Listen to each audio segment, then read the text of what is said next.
भारतीय संविधानाचे शिल्पकार भारतरत्न डॉक्टर बाबासाहेब आंबेडकर यांच्या जयंतीच्या निमित्ताने कंधार पोलीस स्टेशनच्या वतीने शांतता समितीची बैठक आयोजित करण्यात आली होती।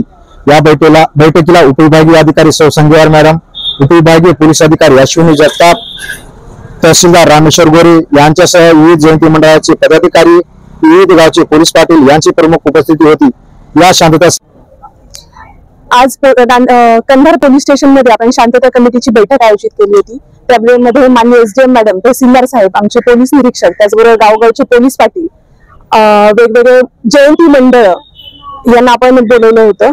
यापूर्वीचा आपला कंधारचा गेल्या वर्षभराचा इतिहास पाहता आपण गणेशोत्सव, दुर्गा उत्सव, रमाई जयंती, नंतर शिव जयंती, परवाची रमजान ईद, सगळं खूप आनंदात, खूप साऱ्या आनंदात, परंतु कायदा सुव्यवस्था पालन करत कायद्याच्या मर्यादेत चौकटीत राहत साजरा केलाय। आणि त्या आज सुद्धा तेच आव्हान आम्ही पोलीस पाटलांना, मंडळांना केलेलं आहे। रामनवमी मंडळाची नुकतीच आम्ही बैठक घेतली। तर प्रत्येक जाती धर्माचा जो सण आहे, आता पुढचे जर सण पाहिले, आता नुकतीच गुढीपाडवा झाला, ईद झाली, आणि आता महावीर जयंती आहे, रामनवमी आहे, हनुमान जयंती आहे, त्याच्यानंतर आंबेडकर जयंती आहे। खूप सारे सणोत्सव आहेत, खूप आनंदाचे क्षण आहेत, सगळ्या समाजाला एकत्रित आणून आनंद साजरा करणारे हे क्षण आहेत। पण त्याचबरोबर कायद्याची चौकट, कायद्याची मर्यादा पाळणं खूप गरजेचं आहे। त्याच्यानुसार बेसिक आचारसंहिता आम्ही त्यांना दिलेली आहे।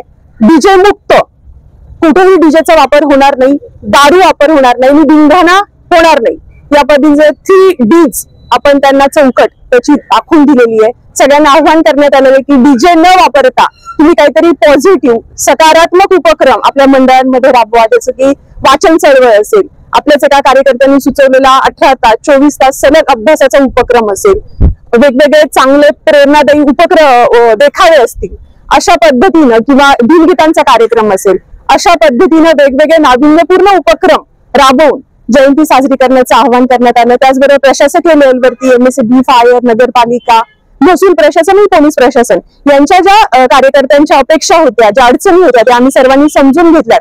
आणि पुढच्या काही दिवसामध्ये जे जसं व्हायरस असतात मिरवणुकी मार्गावरच्या, स्वच्छतेचा विषय, असे छोटे छोटे बरेच विषय किंवा पोलीस प्रशासनाकडनं त्यांच्या काही अपेक्षा असतील त्याही आम्ही समजून घेतल्यात आणि त्या 100% पूर्ण करण्याची आम्ही त्यांना खात्री दिलेली आहे। परंतु कुठेही कायदा सुव्यवस्थेचा प्रश्न निर्माण न होता खूप आनंदात, खूप उत्साहात हे येणारे सर्व आगामी सणोत्सव साजरे होतील, यासाठी नांदेड कंधारच्या प्रशासनातर्फे सर्व नागरिकांना, सर्व मंडळांना आवाहन करण्यात आले। थँक्यू। डीजे नाही आणि दारू नाही, हे जर आपण त्रिसूत्री पाळली तर निश्चितच तुमच्या ह्या कुठल्याही कार्यक्रमाला गालबोट लागणार नाही। तुम्ही सगळी तरुण मंडळी आहात, तुम्हाला काहीतरी नवीन करण्याची आस असली पाहिजे, तुम्ही त्या पद्धतीने काम केलं पाहिजे। आपण पारंपरिक उत्सव साजरे करतो, अनेक वेळा काही मध्ये ज्या गोष्टी झालेल्या आहेत की डीजे लावणं, डान्स करणं, दारू पिणं, म्हणजे अगदी जी गाणी त्या महामानवाच्या कार्यक्रमात म्हणजे अगदी किलोमीटरपर्यंत सुद्धा ऐकली जाऊ नयेत अशी गाणी आपण त्यांच्या समोर वाजवून नाचतो, आणि ते फार दुर्दैवी आहे। खूप सुंदर गाणी आहेत आपल्याकडे, अनेक लोकगीतातून त्यांचे विचार आपल्याला ऐकायला मिळतात। प्रत्येक मंडळामध्ये चांगली गायक आहेत, मला निश्चित माहिती आहे, प्रत्येक मंडळातले काही 2-4 लोक निश्चितच गात असतील। तर तुमची ही गाणी म्हणा, पारंपरिक वाद्य वाजवा आणि एका शिस्तीमध्ये आपण मिरवणूक या ठिकाणी काढू शकतात। अनेक जणांनी या ठिकाणी खूप चांगल्या सूचना केल्या। आपण जी काही मिरवणुका किंवा इतर अनुषंगिक आपण कार्यक्रम घेतो त्याच्यामध्ये शासनाने जो काही प्रोटोकॉल दिलेला आहे, डीजे मुक्त आणि इतर, आणि रात्रीचं जे काही आपल्याला बंधन त्या ठिकाणी दिलेलं आहे, त्याप्रमाणे आपण आतापर्यंत करत आलेलाच आहात, याही पुढे आपण कराल, त्याचं तंतोतंत पालन करावं असे आवाहन या ठिकाणी करतो। रामनवमी, 12 तारखेला हनुमान जयंती, आणि तदनंतर 14 एप्रिलला महामानव डॉक्टर बाबासाहेब आंबेडकर साहेब यांची जयंती,